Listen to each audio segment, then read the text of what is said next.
Mischief and mayhem? Let's take a look at Loki from Unmatched Battle of Legends Volume 3.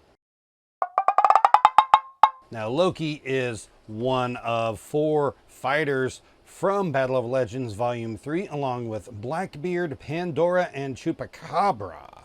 Loki is, of course, the Norse god of mischief, and this version of him is based off of an authentic interpretation of Loki from the Norse mythology.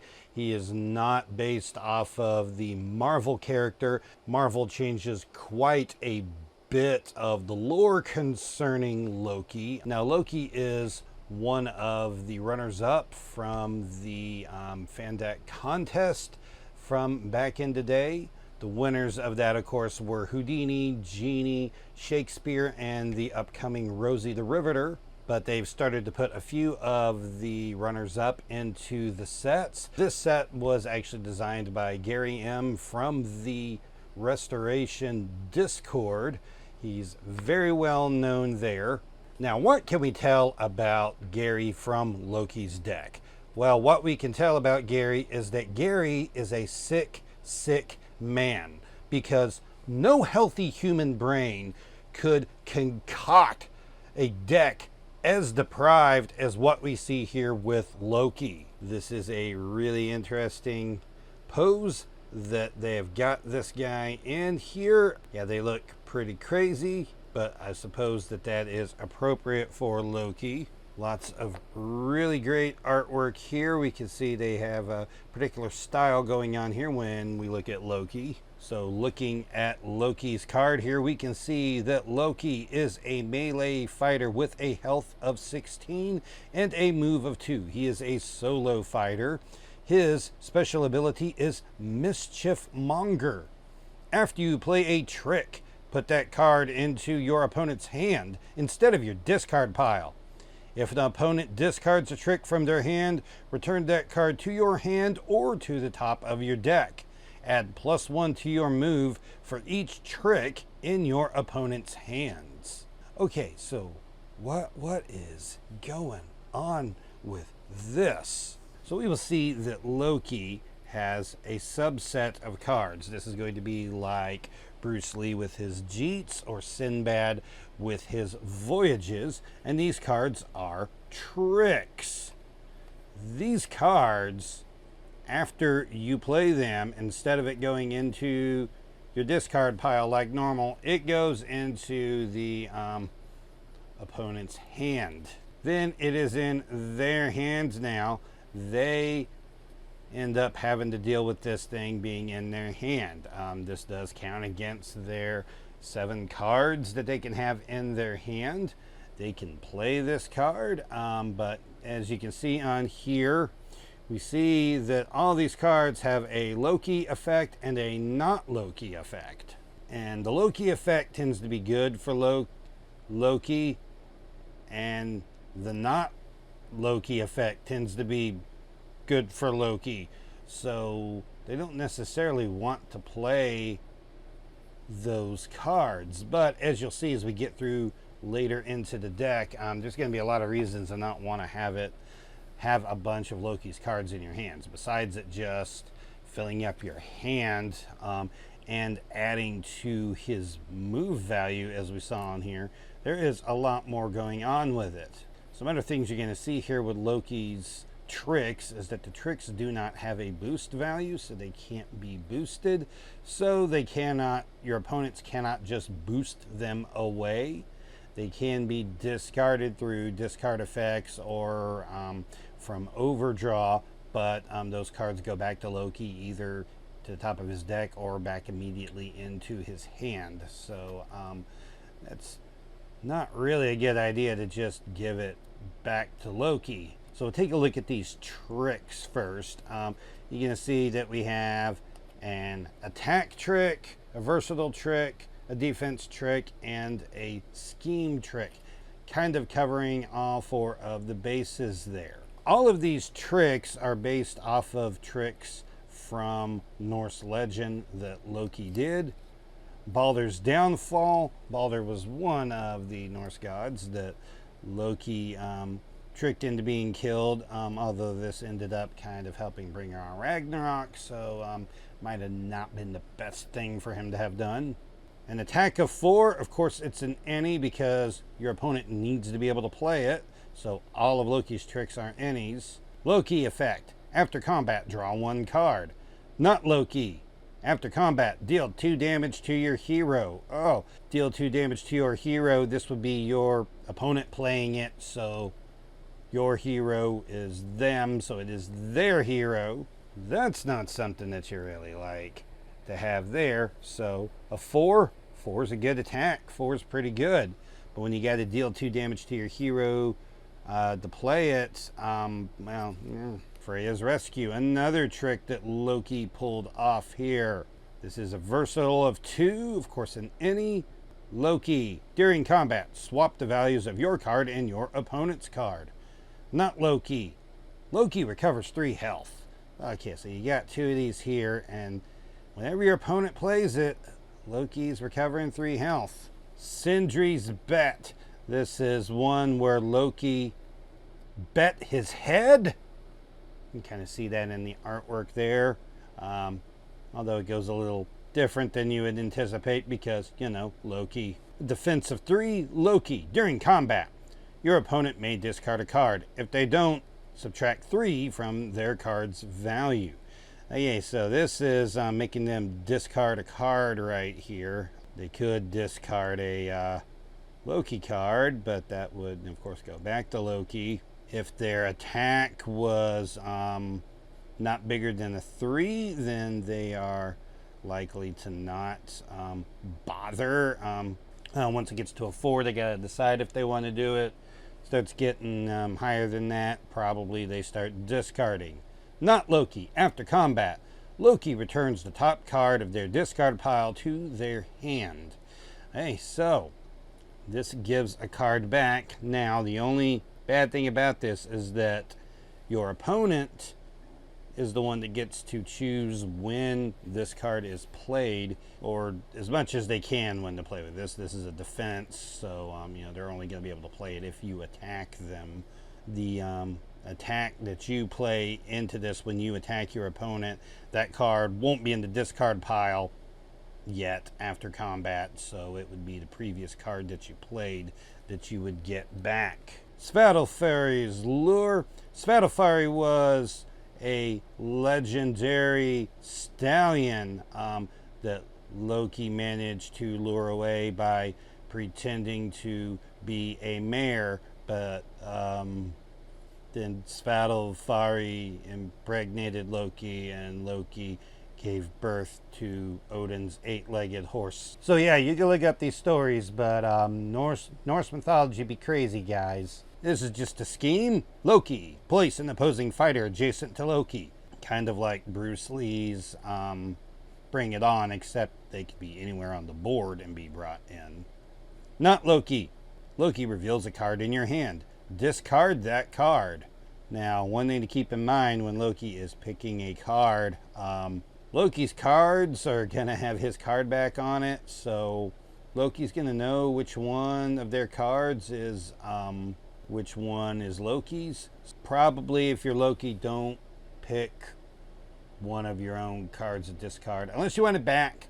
When they discard the card, it goes back to you, so you could pick one and get that card back. But yeah, also if your opponent attacks you and they ever play a card that has your card back on it, well, that's one of your cards, so just kind of pay attention to what cards you're giving people and remember that. Okay, so this is already getting a little weird here, guys. Let's go ahead and get into the rest of the Loki cards that are not the tricks. We start off with Looking for Trouble, an attack of 4 with a boost of 3.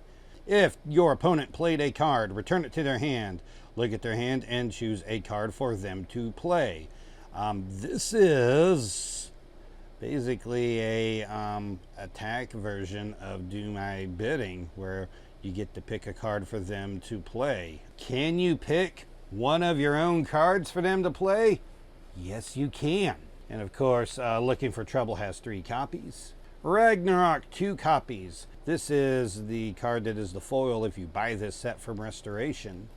2 copies. Boost of 3. An attack of 0. 0, 0. This card's effects cannot be canceled. Well, during combat, add +3 to this card's value for each trick in your opponent's hand. Oi! This is why you don't let your hand get full. Now, 2v2 free-for-all ramifications here. I'm going to show this to you here, and hopefully you guys remember the appropriate use of an apostrophe when we look at Loki's character card here. Add +1 to your move for the value of each trick in your opponent's hands. You notice that apostrophe is after the S, which makes it plural. So all of your opponent's hands. So any card that's in anybody's hand adds 1 to your move value. However, on Ragnarok, you will see the apostrophe is before the S and hand is singular. So this is singular. So this is just going to affect the opponent that you are attacking on this, and it will be just the cards in their hand that bring this up. This will not let the cards in other players' hands bring that value up. But still, +3 is a lot. That's why you got to get those Loki cards out of your hand if you're not Loki. Shapeshifter, another attack of 0. There are 4 copies, and whenever there's 4 copies, that means they really want you to have this card. Boost of 2. During combat, choose 1 effect. Add +1 to this card's value for each card in your opponent's hand, or gain 1 action. So this is a card that's designed to make you just weed out one of their good defenses with the action gain, or this could actually go up a lot if they have a number of cards in their hand. Now this is going to be cards for each card in your opponent's hand. Once again, singular opponent and singular hand, but each card, not each trick, each card. So that includes their cards and not just the Loki trick cards that are in their hand. Going into the versatiles, underhanded, and this artwork is just, that's like, what? I mean, people have been speculating that with a card named underhanded that this could be used in some other future deck for a character that's underhanded, but then they would have to like end up in the in this Loki pose. Maybe you can imagine Shredder being like having underhanded in his deck, and like Shredder in that position. That would be crazy. All right, versatile 3, boost to 2, 3 copies. During combat, if your opponent has more cards in their hand than you, this card's value is 6. It's underhanded because you're underhanded. Your hand's smaller than theirs. Malicious flighting. Versatile of 3. 3 copies with a boost of 3. This is like Loki mouthception on this art. That's something. After combat, draw 1 card. If your opponent played a trick, draw 2 cards instead. Now, if you're attacking, you don't necessarily know what they are going to play. It could be anything that they play, unless they only have like 1 card in hand and you think that they're going to be playing that. However, if they're attacking you with one of your tricks, well, you're going to know it's one of your tricks because it's going to be your card back. So you can play that and draw 2 cards if you want it. God of Mischief, versatile of 2, 3 copies, boost of 3. Immediately, if your opponent played a trick, ignore that card's value. Otherwise, cancel all effects on your opponent's card. So this is most of the time a feint for Loki, because it'll be cancel all effects on your opponent's card. However, if you played against a trick, you ignore the value of it instead, which means that value that they are throwing out there on that trick just gets ignored. You can use this as an attack and see if you can get them to use one of those as a defense.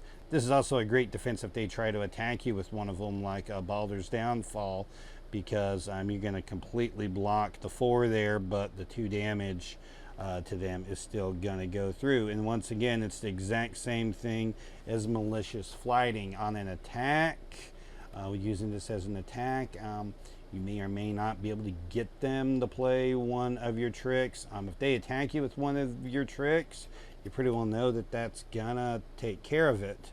And finally, we have Leviathan. I don't know. I'm just guessing that's it. Versatile 2, boosted 3, 3 copies. During combat, reveal a card in your opponent's hand. Add its boost value to this card's value. If you reveal a trick, put it in your hand. So you get to grab a card out of their hand. You just get to point to a card and like, reveal that one. And you either add its boost value to this one, which this is a 2, so this could go up to a 4 pretty easily. Maybe a 5 or even a 6 if you're lucky. Or you can use it to reveal a trick and just get the trick back in your hand, so you can use that card again and basically get some recursion.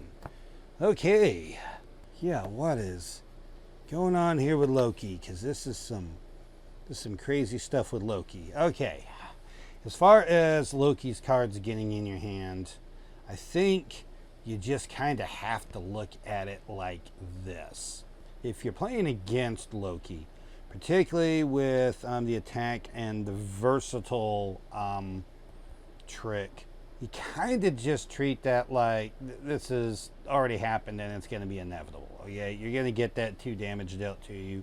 You're going to get Loki's going to get 3 health from you at some point. You may as well just get these cards out of your hand, unless it's like late game or something and you think you've got lethal on him. And of course, this damage to your heroes, so you can't like have a sidekick play it and not damage your hero. They're still going to take the damage. These 2, you can kind of not hold on to them forever, but play them at a more optimal time to be able to grab a card, to have Loki's recursion not be that great, or to pick the win. You don't have the key cards in your hand that you don't want him to discard. So Loki is going to be pretty powerful.